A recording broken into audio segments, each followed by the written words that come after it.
नमस्कार। भाग्योदय विचार प्रवाह श्रृंखला की 241वीं 241 कड़ी में आपका स्वागत है, अभिनंदन है। आज रविवार 5 जनवरी 2025 साप्ताहिक वार्ता आज की।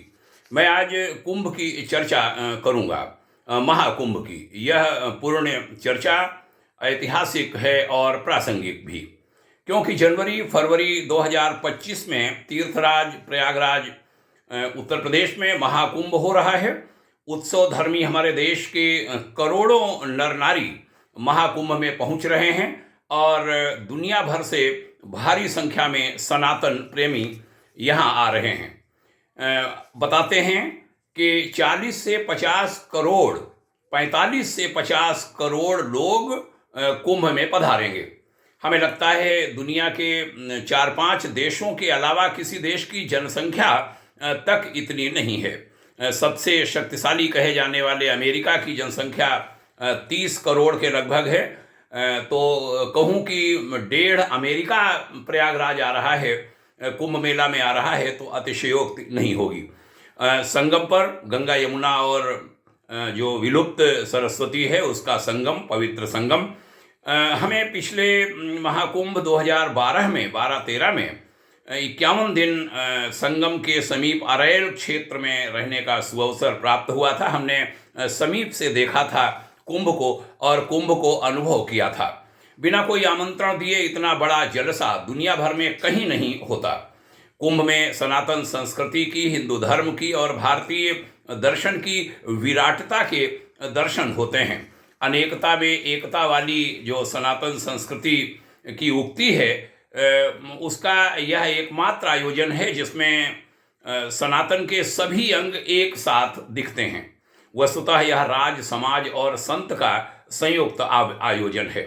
कुंभ में राजा भाग लेते थे। आज़ाद भारत में देश के राष्ट्रपति और प्रधानमंत्री जैसे महानायक बड़े लोग कुंभों से बचते रहे।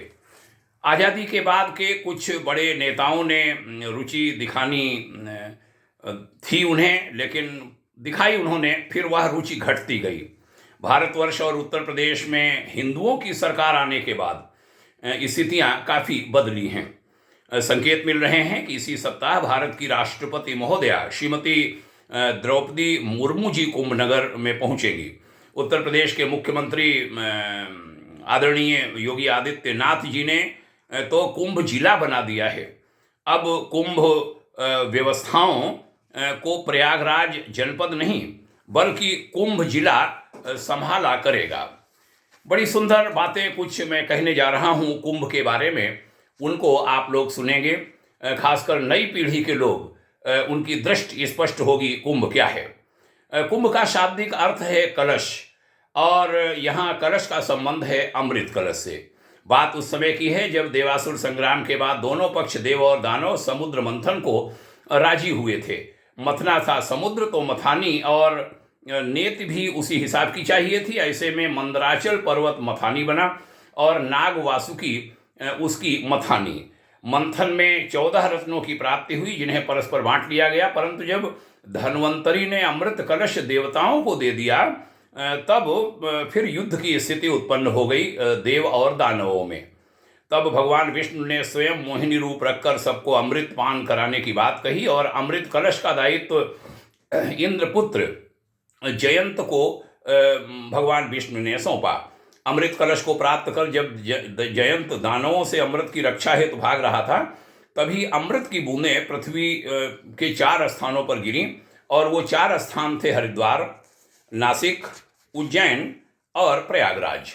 चूँकि विष्णु भगवान की आज्ञा से सूर्य, चंद्र, शनि, बृहस्पति भी अमृत कलश की रक्षा कर रहे थे, और विभिन्न राशियां सिंह, कुंभ और मेघ, मेष में विचरण के कारण ये सभी कुंभ के द्योतक बन गए। इस प्रकार ग्रहों और राशियों की सहभागिता के कारण कुंभ पर ज्योतिष का भी पर्व बन गया। जयंत को अमृत कलश को स्वर्ग ले जाने में 12 दिन का समय लगा था, और माना जाता है देवताओं का एक दिन पृथ्वी के 1 वर्ष के बराबर होता है। कालांतर में वर्णित स्थानों पर ही ग्रह राशियों के विशेष संयोग पर 12 वर्षों में कुंभ मेले का आयोजन होता है। बंधुओं, गंगा जी, यमुना जी और अदृश्य सरस्वती जी का संगम ही तीर्थराज प्रयागराज की पुण्य भूमि पर त्रिवेणी संगम कहलाता है।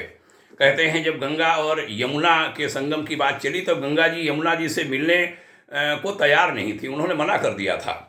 कारण था कि गंगा जी यमुना के विशद क्षेत्र और गहराई से चिंतित थीं। उन्हें यह डर था कि उनका अपना अस्तित्व ही समाप्त कहीं न हो जाए। इस पर यमुना जी हंस पड़ी थीं और उन्होंने गंगा जी को आश्वस्त किया था कि संगमोपरांत माने संगम के बाद, प्रयागराज में संगम के बाद गंगा जी ही पूर्ण रूप से जानी जाएंगी। ऐसी विभिन्न कथाएं प्रचलित हैं कुंभ के बारे में। कुछ और कहूँगा कि अगर किसी को संपूर्ण भारत के दर्शन एक स्थान पर करने हों तो वह एकमात्र स्थान है कुंभ, जहाँ पर एक लघु भारत के दर्शन होते हैं। सुदूर पूर्वोत्तर से लेकर दक्षिण में कन्याकुमारी तक, कटक से अटक तक की सभ्यता, परंपरा और संस्कृति की अद्भुत झांकी हमें कुंभ में देखने को मिलती है। सबसे बड़ी बात, बड़े बड़े ऋषि मुनि, शंकराचार्य, महामंडलेश्वर बिना किसी आमंत्रण के यहाँ आते हैं। धर्म संसद यहाँ का प्रमुख आकर्षण है। देश का औपचारिक शासन तो संविधान से चलता है, लेकिन धार्मिक और सामाजिक सांस्कृतिक नियमों को इस संसद में पारित किया जाता है। जो नियम अप्रासंगिक हो चुके हैं उन्हें हटाना और देश काल परिस्थितियों के अनुरूप नए नियमों को बनाने का कार्य धर्म संसद करती है। कुंभ हमारी विरासत का सर्वोच्च शिखर है, अगर सार रूप में कहें तो। हमने कुंभ के बारे में विशेष रूप से नई पीढ़ी के लिए यह शब्द कहे बोले। एक बात और कहूँगा कि जब राजनीतिक क्षेत्र में सनातन विरोधी शक्तियों की भरमार होने लगी भारत के राजनीतिक क्षितिज पर, और यह स्पष्ट दिखाई देने लगा, तब धर्म संसद ने राष्ट्र के शासक भी इंगित करना शुरू कर दिए, आरंभ कर दिए। 2012-13 के कुंभ के बाद श्री नरेंद्र मोदी जी का नाम इंगित करना उसी का एक अंग था। तीर्थ नगरी हरिद्वार में विशाल संत सभा में इसकी घोषणा हुई थी 2013 में। हमें उसका साक्षी बनने का सौभाग्य मिला था, सुअवसर मिला था। पतंजलि के विशाल मंच पर, प्रमुख संतों के मंच पर हमें भी रहने का अवसर मिला था। 2024-25 का प्रयाग महाकुंभ भविष्य के ताकतवर भारत के निर्माण हेतु कुछ ऐसा ही इतिहास इस बार भी बनाएगा, ऐसा देखा जाना है, ऐसी संभावना है। प्रभु करे हमारा देश हर तरह से सशक्त बने, हमारी देव संस्कृति का परचम विश्व भर में लहराए। हमने ऊपर कहा कुंभ राज, समाज और संत का होता है। ये तीनों सशक्त बने, सामर्थ्यवान बने, यही प्रार्थना है। गंगा माँ से हाथ जोड़कर माता यमुना, जो भगवान कृष्ण की पटरानी कही गई, माता यमुना से, और माता सरस्वती से। माता सरस्वती अदृश्य हो गई हैं, उन पर हमारे शुभचिंतक भाग्योदय फाउंडेशन के बड़े श्रेष्ठ शुभचिंतक जनरल GD बख्शी जी, पूर्व मेजर जनरल गगनदीप बख्शी जी काम कर रहे हैं कि सरस्वती माँ भी वापस आवें, और उस पर काम चल रहा है, उनकी तलाश जारी है। यह ईश प्रार्थना स्वीकार हो, स्वीकार हो, स्वीकार हो। आप सभी के मंगलमय उज्जवल भविष्य की भाग्योदय शुभाकांक्षा करता हूँ। यह वार्ता नई पीढ़ी को खासकर जरूर सुनाएं, यह निवेदन करूँगा। आपको पुनः प्रणाम। ओम शांति।